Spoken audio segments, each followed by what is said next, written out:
High, আমি রক্তিম। আজকে যে বইটা নিয়ে কথা বলবো এটা আমি 2023 কলকাতা বইমেলায় সংগ্রহ করেছিলাম। তারপরে 1 বছর ধরে ফেলে রেখেছিলাম, পড়িনি। তারপরে হঠাৎই পড়লাম। পড়ে আফসোস হলো যে এতদিন কেন পড়িনি। বইটা হচ্ছে দর্শন নিয়ে, জীবন দর্শন নিয়ে, কর্ম কি, সাফল্য কি, এই সমস্ত কিছু নিয়ে। টপিকটা খুব হেভি। আমি বইটা যতটা না আপনাদের জন্য বানাচ্ছি তার থেকে নিজের জন্য বানাচ্ছি এই ভিডিও। এবং এই ভিডিওটা যে ধরনের টপিকের হতে পারে, এই ভিডিওতে ভিউ কম আসবে, লাইক কম পড়বে, সাবস্ক্রিপশন কম দেবে এই ভিডিও আমাকে, তবুও এই ভিডিওটা আমি বানাবো। তার কারণ এই ভিডিওটা বানাতে আমার ভিতর থেকে ভালো লাগছে, আর বইটা পড়ে আমার ভিতর থেকে শান্তি হয়েছে। এই বইটা বোহেমিয়ান সাধুসঙ্গ, রাজাধিরাজ ভট্টাচার্য।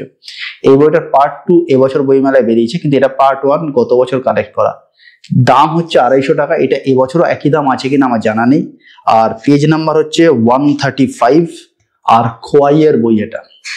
এর ভিতরেও কিছু কিছু ছবি আছে, সেই ছবিগুলো আপনারা যখন পড়বেন দেখতে পাবেন। বইটাকে খুলে দেখালে বইটা এরকম দেখতে।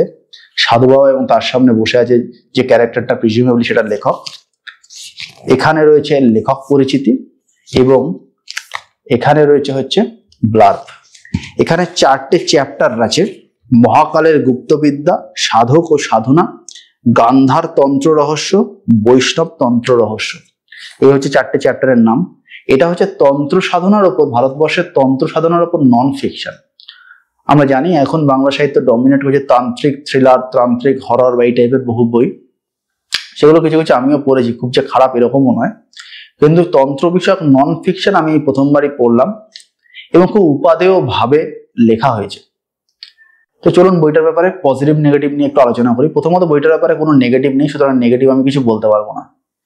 বইটা কিছু কিছু দর্শন বলেছে, যে দর্শনগুলো এত সুন্দর, তন্ত্র সাধনার বিভিন্ন ধারা এবং সেগুলো মানুষকে কি করে ইম্প্যাক্ট করতে পারে, সংসারী, সাধু, এই সমস্ত কিছুকে কি করে ডিফারেন্সিয়েট করে, সেগুলো এই বইটা ব্যাখ্যা করা রয়েছে। তার কিছু কিছু পয়েন্ট আমি আপনাদের জন্য নোট করে এনেছি, তো সেগুলো নিয়ে আলোচনা করব।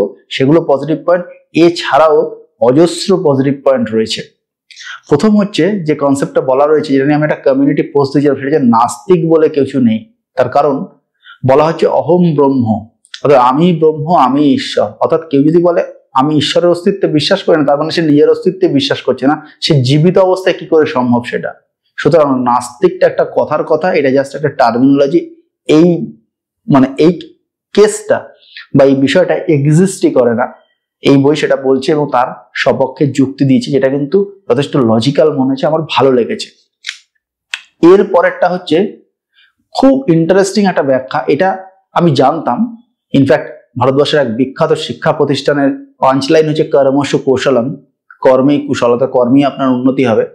সেটা ঠিক আছে, এটা আমার জানাও ছিল। কিন্তু এই বইটা আবারও রিমাইন্ড করিয়ে দিল যে কর্ম আপনার হিসাবের খাতায় জমা হতে থাকে ভগবানের কাছে, এবং তার সুফল আপনি কিন্তু পাবেন কোনো না কোনো জন্মে। অর্থাৎ সমস্ত কিছুর মূলে আছে কর্ম। এবং আমি একটা জিনিস ভাবতাম যে গত 1-150 বছরে এই ঘটনাটা কি আর কখনো ঘটেছে? ঘটেনি। আগামী 500 বা 1000 বছরে ভারতবর্ষ যতদিন ক্রিকেট খেলবে, বিসিসিআই যতদিন ক্রিকেটটাকে চালিয়ে যাবে, ততদিন কি এই ঘটনাটা ঘটবে যে ভারতীয় রেলের টিটি সবকটা আইসিসি টুর্নামেন্ট জেতা একজন ক্যাপ্টেন? এই ঘটনাটা সম্ভবত আমি আমার জীবদ্দশাতে দেখবো না, আমার নাতি বা তার নাতিও তার জীবদ্দশা দেখবে বলে আমার মনে হয় না। এই রূপকথা, এই ফেয়ারি টেলের একটাই ব্যাখ্যা, ওই ভদ্রলোক কখনো না কখনো, কোনো না কোনো জন্মে কিছু ভালো কাজ করেছে, সেটা তারই ফল।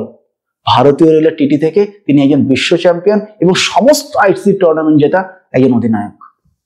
এই ব্যাখ্যাটা এই বইটা পড়ে আমার কাছে পুরো ক্লিয়ার হয়ে গেছে। আপনারা যদি পড়েন, ভালো লাগতে বাধ্য। ওই জায়গাটা পড়বেন, ভালো লাগবে। এখানে কথা প্রসঙ্গে বলে দিই, বইটা খুব ফাস্ট রিড, পড়লে খুব গতিতে শেষ হবে, কিন্তু আপনাকে আপনার হাইড্রোলিক ব্রেক প্রেস করতে হবে, নিজেকে গতি কমাতে হবে এবং আস্তে আস্তে আত্মস্থ করে সূক্ষ্মতাগুলোকে এনজয় করে করে কিন্তু পড়তে হবে। তাড়াহুড়ো করে পড়লে অনেক জায়গা আপনি মিস করবেন। পড়বেন, আত্মস্থ করবেন, ভাববেন, এগোবেন, এটাই এর সঠিক পদ্ধতি। এরপরে একটা প্রসেস বলা হয়, সেটা হচ্ছে অঘরী সম্প্রদায়ের সাধু, লেখক সেখানে মিট করেছিলেন সাধুদেরকে। সেই সাধু হয়ে ওঠার কি পদ্ধতি, সেই পদ্ধতিগুলোর লজিক্যাল ব্যাখ্যাও রয়েছে। যেমন একটা ফেজে তারা মৃত মানুষের শরীরের সঙ্গে লাশের সঙ্গে ফিজিক্যাল অ্যাক্টিভিটি করেন। এর উদ্দেশ্য হচ্ছে মানুষের ভেতর থেকে প্রথম রিপুটাকে শেষ করে দেওয়া, তাহলে প্রথম রিপু তার মধ্যে না আসে। সেই জন্য অহরি সম্প্রদায়ের মানুষ এর ডিট্যাচমেন্ট থাকে, তারা ওই সমস্ত জিনিসে খুব বেশি ইন্টারেস্টেড হয় না। এই প্রত্যেকটা ফেস কিন্তু ব্যাখ্যা করা আছে। একবার খালি জাস্ট ভাবুন কি ভয়ঙ্কর একটা বডির সঙ্গে, লাশের সঙ্গে তাকে ওই অ্যাক্টিভিটি করতে হচ্ছে, যেটা নিয়ে অনেকের আমাদের ফ্যান্টাসি থাকে, আমরা জানি সবাই সেটা, এই নিয়ে আমি বিস্তারিত আলোচনা করছি না। সেই ইচ্ছাটাই কমে যাবে এই জিনিসটা করলে, এবং এটা কমতে বাধ্য হয়। ভেবে দেখেছি সাংঘাতিক জিনিস এটা। এরপরে হচ্ছে কোনো জিনিস দেখবেন কেউ খুব তাড়াতাড়ি রপ্ত করে নেয়, আবার কেউ রপ্ত করতে প্রচুর সময় নেয়। তার কারণ পূর্বজন্মের প্রস্তুতি। কোন একজন বিখ্যাত মানুষ দেখবেন তার ইমোশনের কোনো এক্সপ্রেশন হয় না, তিনি শুধু স্ট্যাম্পের পিছনে ঘাড় নাড়ান, তাই না? বোঝা যায় না লোকটা কি হয়েছে, মিডিয়া তাকে বলে কুল টুল অনেক কিছু, এটা কিছুই কারণ নয়। অন্তত এইটার ব্যাখ্যা হচ্ছে ভদ্রলোক আগে থেকে প্রস্তুত ওই মানসিক পরিস্থিতিগুলো হ্যান্ডেল করার জন্য, কয়েক জন্ম ধরে সে প্রস্তুতি নিচ্ছে। তাই তার মধ্যে একটা ওরকম অচঞ্চল একটা ব্যাপার রয়েছে, যেটা তার মুখ চোখে রিফ্লেক্টেড হয়। তাই মিডিয়া তাকে সব নাম টাম দিয়ে রেখেছে। সাংঘাতিক সাংঘাতিক, এই বইটা সাংঘাতিক দার্শনিক বই, দুরন্ত লেগেছে। এরপর হচ্ছে আচার্য। আচার্যর ইংরেজি শব্দ আমরা সবাই জানি চ্যান্সেলর।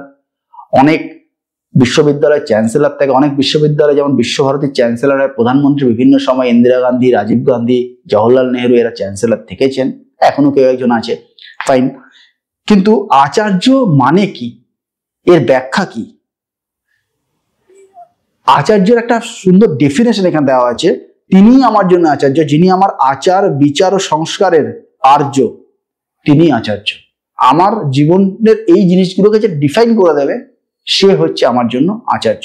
ঠিক এখানে গিয়ে আমি আমার স্কুল জীবনের এক গণিত শিক্ষকের কথার সঙ্গে মেলাতে পারি, এবং এই বইটা পড়ার পর আমার উপলব্ধি হয়েছে তিনিই আমার আচার্য।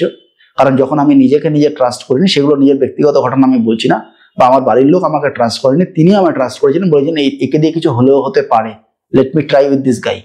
তো তিনিই আমার আচার্য। আমি এতদিনে বুঝতে পেরেছি চ্যান্সেলর শব্দটার আক্ষরিক অর্থ নিয়ে এখানে ইম্পর্টেন্স নয়, এখানে ইম্পর্টেন্স আচার্য শব্দটার গূঢ় এবং গভীরতম অর্থ। এত সুন্দর লেগেছে এই ব্যাখ্যা। এরপর হচ্ছে শিক্ষক মশাইরা সবাইকে একই শিক্ষা দেয়, দ্রোণাচার্য সবাইকে শেখাচ্ছে, সবাই অর্জুন তো হতে পারলো না। তার কারণ হচ্ছে সবাই ওই ফেসগুলোতে সঠিকভাবে এগোতে পারে না। আপনি জানবেন ডেটা, ইনফরমেশন, নলেজ, উইজডম, এই স্টেপ শিক্ষক আপনাকে যেটা বলছে সেটা হচ্ছে ডেটা অথবা ইনফরমেশন, এরপরে সেটাকে রপ্ত করে নিজের নলেজ বাড়ানো এবং নলেজটাকে উচ্চ পর্যায়ে নিয়ে গেলে নিজের উচ্চ মার্গের জ্ঞান অর্থাৎ উইজডমে কনভার্ট করা, সেটা ছাত্রের নিজের দায়িত্ব। এই জন্যই দ্রোণাচার্যের সমস্ত ছাত্র কিন্তু অর্জুন হয়নি। শেষ যেটা আমি বুঝেছি সেটা হচ্ছে পুরুষার্থ কি, পুরুষ এই শব্দটার অর্থ কি। সংসারীদের ক্ষেত্রে হচ্ছে ধর্ম, অর্থ এবং কাম, এই তিনটে যিনি মেনটেন করতে পারেন তিনি হচ্ছেন সঠিক পুরুষ। কিন্তু সন্ন্যাসীদের ক্ষেত্রে হচ্ছে যিনি মোক্ষ লাভ করেছেন তিনি হচ্ছেন পুরুষ। মোক্ষ লাভের প্রসেস কি তার কিছু কিছু ব্যাখ্যা এই বইতে করা আছে, আর এর তো পার্ট 2 রয়েছে, সেটা যথাসময়ে সংগ্রহ করে পড়বো। অপূর্ব লেগেছে এই বইটা, মানে সত্যি বলছি ভিতর থেকে এত আরাম পেয়েছি, এত রিলিফড লেগেছে, এত রিল্যাক্সড লেগেছে বইটা পড়ে। আর ভাষার প্রয়োগ তো রয়েছে, এত ভালো দার্শনিক নন ফিকশন আমি খুব কম পড়েছি, দুরন্ত লেগেছে। তো আপনারা কেউ যদি এই ধরনের বই পড়ে থাকেন আমায় কমেন্ট করে জানাতে পারেন। আমি জানি না এই ভিডিওটার ভিউ কিরকম কি আসবে, বা এই ভিডিওটা আমাকে কতটা সাবস্ক্রিপশন দেবে, কতটা রেভিনিউ দেবে, আই এম লিস্ট বদার্ড। বইটা পড়ে আমার ভিতর আরাম পেয়েছে, আমি ভিডিওটা বানাচ্ছি। আমার এই ভিডিও ভালো লাগলে অবশ্যই একটা থামস আপ, চ্যানেল ভালো লাগলে সাবস্ক্রাইব। দেখা হবে পরের ভিডিওতে, ততদিন ভালো থাকবেন, টাটা।